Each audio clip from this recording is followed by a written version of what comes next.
Estamos aqui com a doutora Liubiana, querida, né? Conheci ela recentemente, foi uma honra conhecê-la, né? Ela é PhD com doutorado sanduíche em Harvard, né? Ela do departamento de neurologia da UFMG, né? Vice-coordenadora da pós-graduação em autismo da UFMG, que é uma das pós-graduações pioneiras em autismo no Brasil. Isso é tão importante para o nosso país, né? E ela está presidindo, né? Isso que eu achei maravilhoso. A Sociedade Brasileira de Pediatria tem um departamento de neurodesenvolvimento e ela está presidindo esse departamento. Então, assim, nesses últimos meses eu venho conhecendo, a gente sentiu assim uma intimidade muito grande, né? De conceitos, de identidade, de sonhos, né? E a gente vem se conhecendo, a família dela, o marido, a filhinha. Ela veio para o congresso assim com a filhinha pequenininha, ela aceitou vir e falar em nome da Sociedade Brasileira de Pediatria, o quanto importante é para os pediatras. Ela vem, trouxe publicou, né, na internet para todo mundo ver a questão de um guideline, né, para os pediatras fazerem diagnóstico precoce. Então, assim, uma pessoa que está tão engajada, né, nesse projeto da mudança do autismo, não podia deixar de vir, né? E foi muito interessante porque quando a equipe técnica decidiu que a gente tinha que ter a Sociedade Brasileira de Pediatria aqui, isso já foi no ano passado.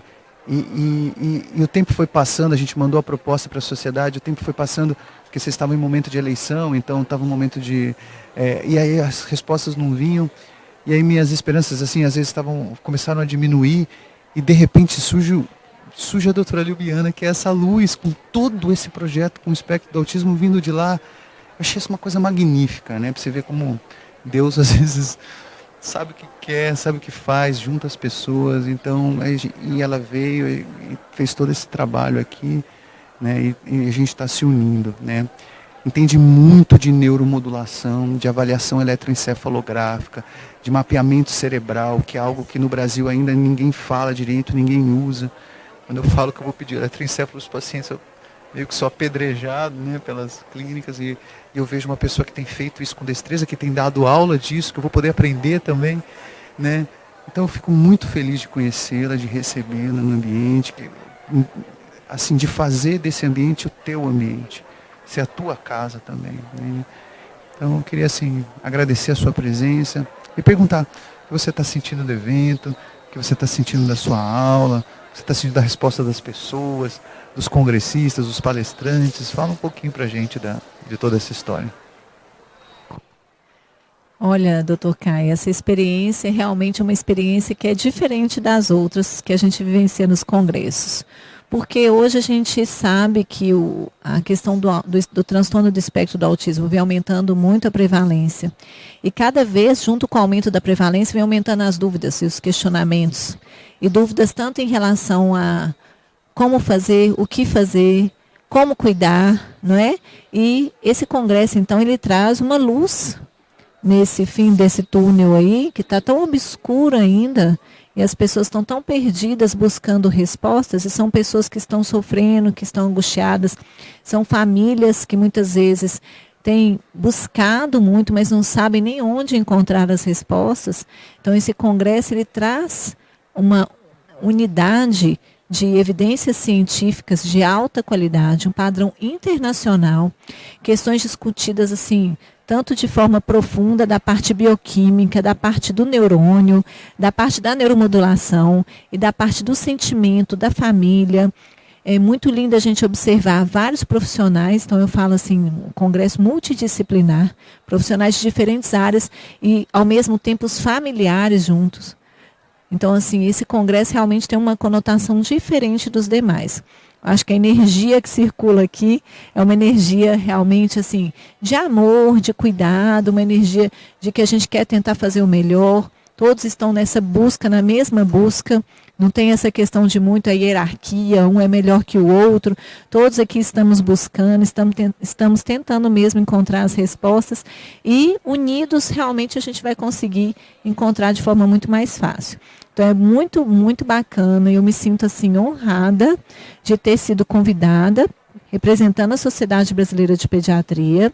Eu me sinto honrada de estar presente nesse momento, de poder vivenciar, como eu falei na abertura, a gratidão ela precede a felicidade, então a gente realmente agradece a Deus e agradece a você e a Associação Caminho Azul por ter nos proporcionado esse congresso.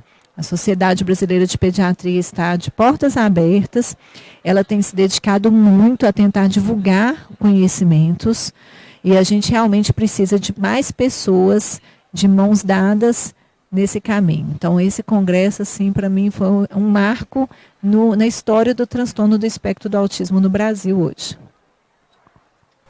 Legal.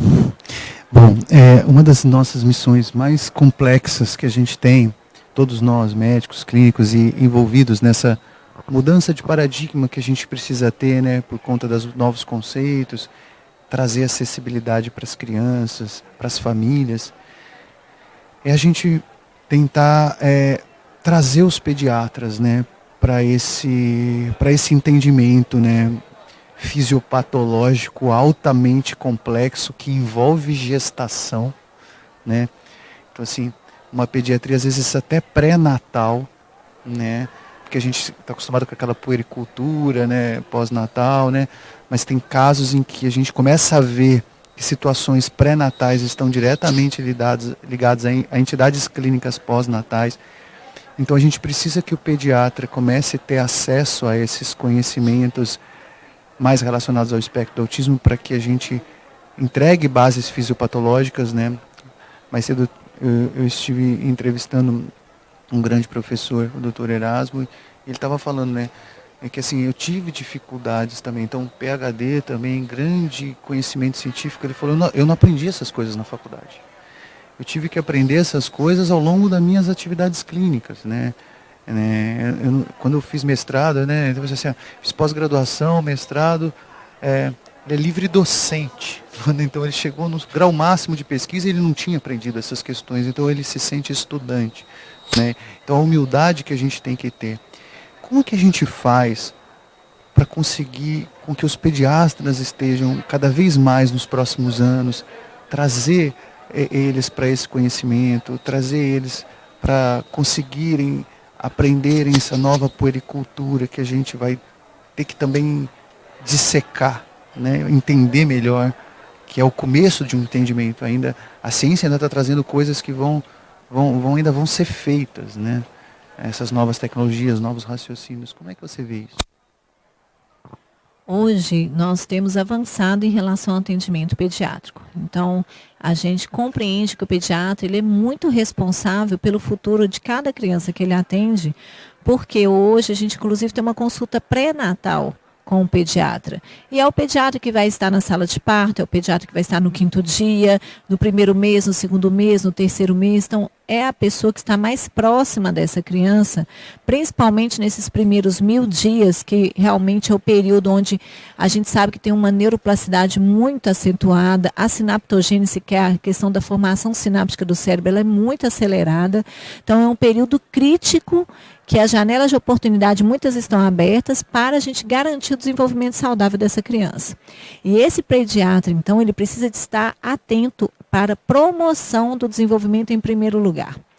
Então, hoje, nós temos investido em treinamento do pediatra para compreender de forma mais profunda o desenvolvimento normal.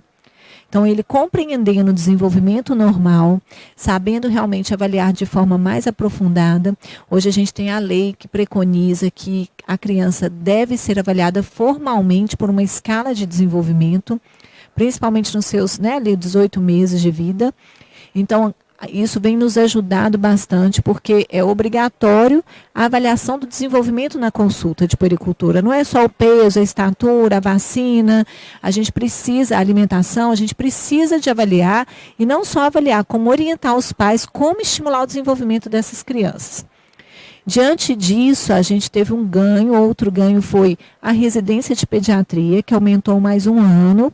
E esse ano que a gente ganha, ele deve também ser bem aproveitado para o treinamento no desenvolvimento saudável. para que esse pediatra possa, não, esse desenvolvimento não está adequado, então eu tenho que ter uma suspeita e tenho que intervir precocemente. Eu não posso ficar aguardando aquela história de, vamos esperar o tempo dele, isso já é do passado. Hoje em dia, cada vez que você detecta um atraso no desenvolvimento, você tem que intervir imediatamente para formar a via cerebral correta, ao invés de esperar formar uma via inadequada para depois tentar reverter, o que é muito mais difícil. Então, esse outro terceiro ano da residência de pediatria vem também acrescentando mais conhecimentos para o pediatra, para capacitá-lo para poder lidar com essas questões, tanto do desenvolvimento normal quanto do desenvolvimento anormal. E depois que ele compreende essa questão do desenvolvimento normal, nós temos então investido em capacitar os pediatras para entender os transtornos do neurodesenvolvimento, dentre eles o transtorno do espectro do autismo. E aí a gente tem treinado esses profissionais com cursos itinerantes. Nós precisamos realmente de melhorar esses cursos, de fazer esses cursos. A gente tem aberto esses cursos também para questão multidisciplinar, porque a gente entende que o pediatra é uma parte da equipe, não é? Mas a gente tem treinado os pediatras, a gente tem lançado o manual de triagem do autismo. Então, a triagem do transtorno do espectro do autismo hoje é importante para todas as crianças. E também o manual de orientação, onde vai falar justamente daqueles sinais precoces, quando que você vai desconfiar no bebezinho que esse menino tem algum traço autístico, entre aspas, e que realmente eu preciso de uma intervenção e que eu não posso aguardar. Quando é que eu vou realmente suspeitar do diagnóstico dessa criança? O que eu vou fazer diante de uma suspeita? Eu vou ficar só aguardando o profissional especializado? Na verdade, hoje a gente tem poucos profissionais especializados no Brasil. Então, assim, como que esse pediatra pode já acolher essa família, ajudar esses pais a se engajarem, se envolverem com essa criança, porque nada mais sofisticado que parentalidade. Todos os estudos mostram isso. A gente fala de um tanto de coisa super científica, e o que é mais científico é o amor mesmo, é a parentalidade. Essa criança vai responder muito melhor ao pai e à mãe do que a qualquer outro profissional. Então, é importante que esse pediatra compreenda e tome posse disso e capacite esses pais, capacite essa família, esteja ao lado dessa família, né? Então, assim, no primeiro momento, no segundo momento, retirando as dúvidas, dando força para essa família para enfrentar essa questão do diagnóstico, para enfrentar a desconstrução de um filho idealizado, para construir realmente o filho que ela tem e saber que pode ser feliz dentro dessa realidade e que tem que estruturar a família como um todo, o casamento, os outros filhos, porque a gente tem que cuidar do pai e da mãe também. Então, nós lá na Sociedade Brasileira de Pediatria, nós estamos nesse processo de tentar capacitar melhor os pediatras. Nós estamos lançando vários documentos. Esse documento, o Manual de Orientação do Transtorno do Espectro do Autismo, ficou aberto para todos os profissionais multidisciplinares que quiserem fazer o download. É um documento completo onde a gente fala desses sinais precoces, quando é que você tem que acender o sinal vermelho, quais as escalas você pode usar, como é o acolhimento da família na hora de passar o diagnóstico, quais são os tipos de terapia que você pode lançar mão, como é a questão do prognóstico, quais são as alterações no exame físico, no exame complementar, quando você vai suspeitar de uma síndrome, por exemplo, genética associada. Então, o manual ficou muito completo. Além disso, nós estamos também lançando documentos e vários protocolos e informações associadas ao TEA. Então, por exemplo, a gente lançou agora sobre o uso do canabidiol. Não é? Então, assim, quanto que às vezes essas informações elas vão passando e a gente traz então algo mais científico para falar realmente como é a efetividade de determinada medicação ou de outro tratamento específico, porque ainda poucos tratamentos têm sido realmente efetivos com nível de evidência científica para o transtorno do espectro do autismo. Então, mostrando ao pediatra a importância de ter embasamento científico aliado à experiência e empatia. Então, são os 3 Es: evidência científica, experiência no trato com o paciente e empatia de se colocar no lugar daquela família para tentar fazer o melhor com acolhimento, com responsabilidade e afeto. Maravilhoso isso. Estou tão orgulhoso, né, de vocês. Eu espero que todos os pediatras que estiverem nos vendo assim, possam aproveitar realmente essa documentação. Lógico que a gente sabe que essa documentação ela ela é um crescente, né? A gente vai agregando cada vez mais informação. Ela é um movimento, né? Ela é dinâmica. O processo de uma construção, e isso é o que o Brasil precisava.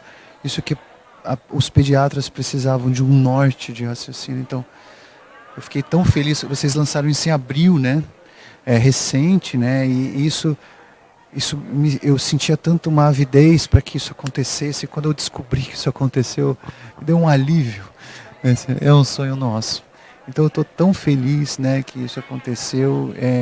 E é muito importante a gente estar agora falando sobre isso, porque isso vai chegar a muita gente. As pessoas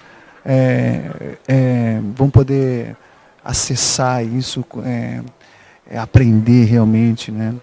E feita por pessoas de um gabarito muito bom, né? É maravilhoso. Então, muito bem, assim, como é que você vê, Liubiana, o futuro, né? Assim, como é que a gente faz para que agora as pessoas mais carentes tenham acessibilidade? Como é que a gente faz para que essa dicotomia do nosso país mude, né? Como é que a gente faz para que aquele que está mais em cima receba acessibilidade de melhor qualidade, mas aquele que também não tem condição possa receber uma acessibilidade de qualidade? Nós temos tentado divulgar esses cursos de desenvolvimento, principalmente nas áreas mais carentes. Então, por exemplo, a gente tem ido à região norte do Brasil. Eu fui até Roraima, a gente está indo para Rondônia, que são lugares bem carentes. Mas a gente sabe que é essencial a gente chegar em várias cidades, em vários pequenos focos ali, não é, onde o conhecimento realmente ele demora mais para chegar. E todos no Brasil têm direito a um conhecimento de alta qualidade, e isso é de nossa responsabilidade. Então, em primeiro lugar, eu acho que a gente tem que assumir essa responsabilidade para a gente e tomar uma atitude de fazer algo que realmente vai ser produtivo e que vai chegar até essas pessoas. Hoje a gente tem a questão da internet, que ajuda muito. Então, a gente usar essa questão, né, dos cursos à distância, da internet, de uma forma, então, de capacitar não só os pediatras, quanto os profissionais também de saúde da família, os outros médicos, todo mundo que trabalha com puericultura, isso é essencial. Então, a gente precisa de criar esses cursos mesmo, de forma a pulverizar esses conhecimentos e contarmos com a equipe do Ministério da Saúde, né, e da Organização Pan-Americana de Saúde, na tentativa de realmente multiplicar esses formadores para que cada regional tenha uma pessoa de referência de forma a conduzir melhor esse treinamento. Então, nós estamos aí discutindo a pediatria do desenvolvimento, que é uma realidade hoje em vários países do mundo, e no Brasil, a gente ainda não tem especialização de pediatria do desenvolvimento, e o objetivo principal é que o pediatra do desenvolvimento seja a fonte de referência. Todos os pediatras têm que entender desenvolvimento, mas tem que ter alguém que seja referência de compreender, principalmente para detectar e para traçar e delinear estratégias de prevenção. Porque o que a gente precisa não é só de tratar as crianças com transtorno do espectro autista. A gente precisa antes de prevenir. A gente precisa de saber o que vai fazer na gravidez, o que vai fazer no primeiro mês de vida, no primeiro ano, no segundo ano, para a gente tentar prevenir caso essa criança tenha essa tendência genética, que a gente sabe que a tendência genética ela é moldada pelo ambiente. E o ambiente é o bem-estar da mãe na gestação, é a nutrição dessa mãe na gestação, é o uso de alguma medicação na gestação. A gente sabe que a hora do parto é tão importante também para modular esse fator genético. A gente sabe que os 2 primeiros anos de vida são importantíssimos, então o ambiente, o sono, a qualidade da alimentação, o tempo de tela, as informações, os estímulos positivos, o quanto que isso pode interferir e moldar positivamente essa tendência genética. E uma vez que essa criança, então, tem algum atraso, a gente precisa de capacitar esses profissionais em diversas regiões. Nós temos lá em Minas Gerais um projeto que a gente faz, por exemplo, pediatria pelos 1000 dias, onde a gente senta no chão, no centro de saúde, numa região super carente, a gente treina pais e mães sobre assim, como estimular, como brincar, como cantar, como cuidar da gravidez, para que essas crianças tenham o seu cérebro melhor desenvolvidos e aproveitando o potencial que eles nascem. e realmente como detectar qualquer atraso. Porque lá na caderneta também, não é só o pediatra que pode preencher, os pais podem preencher, os pais devem ler a caderneta da criança, onde tem lá os marcos do desenvolvimento, que se ele suspeitar de alguma coisa, ele tem que ter uma pessoa para buscar, e tem que ter uma pessoa que vai acreditar nele, não falar assim, não, vamos esperar, você tá ansioso, você está inventando coisa, não. Peraí, vamos realmente dar a voz para esses pais, vamos acreditar no que eles estão falando, porque tem a intuição de pai e mãe, coração de pai e mãe, então a gente precisa de divulgar, usar a mídia também, não só, então a gente fala da pediatria, Sociedade Brasileira de Pediatria, Ministério da Saúde, Organização Pan-Americana, as mídias são muito importantes. Então a rede de televisão, as mídias através de revistas, então são importantes também para chegar esse conhecimento para as pessoas que às vezes não têm uma busca tão ativa desse tipo de conhecimento.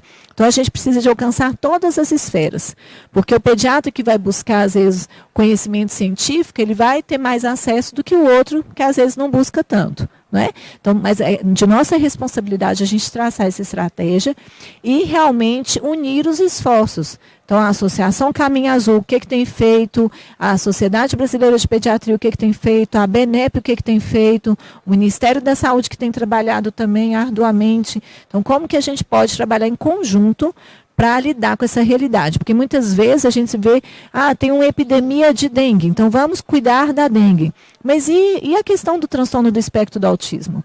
O quanto que realmente a gente vem observando a olhos vistos o aumento da prevalência e, ao mesmo tempo, o despreparo das equipes para lidar com isso.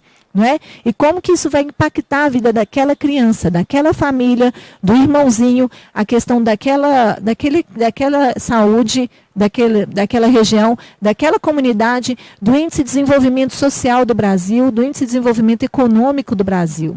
Então, o impacto ele é em várias esferas. Então, é responsabilidade de todas as esferas a gente realmente traçar estratégias para poder, de forma efetiva, reduzir, prevenir e tratar de forma mais precoce, aproveitando o máximo do potencial dessa criança. Porque quanto mais precoce a intervenção, melhor o resultado. Muito bom. Gostei da história da caderneta de desenvolvimento. Isso é magnífico, né? Eu não conhecia que você tem lá as de peso, de altura, perímetro cefálico, e você teria algo do desenvolvimento para o pediatra do desenvolvimento e até para os pediatras que não têm essa especialidade poderem encontrar sinais para encaminhar para os especialistas. Muito bem, foi um grande prazer, né, essa entrevista que a gente pôde fazer. Esse trabalho está começando. Nós da associação, nós viemos aqui para servir. Então, tudo que vocês precisarem da gente, de qualquer sentido, nós estamos à disposição. Essa parceria que a gente vai poder fazer com a Associação Brasileira, com a Sociedade Brasileira de Pediatria, ela já está formada, né?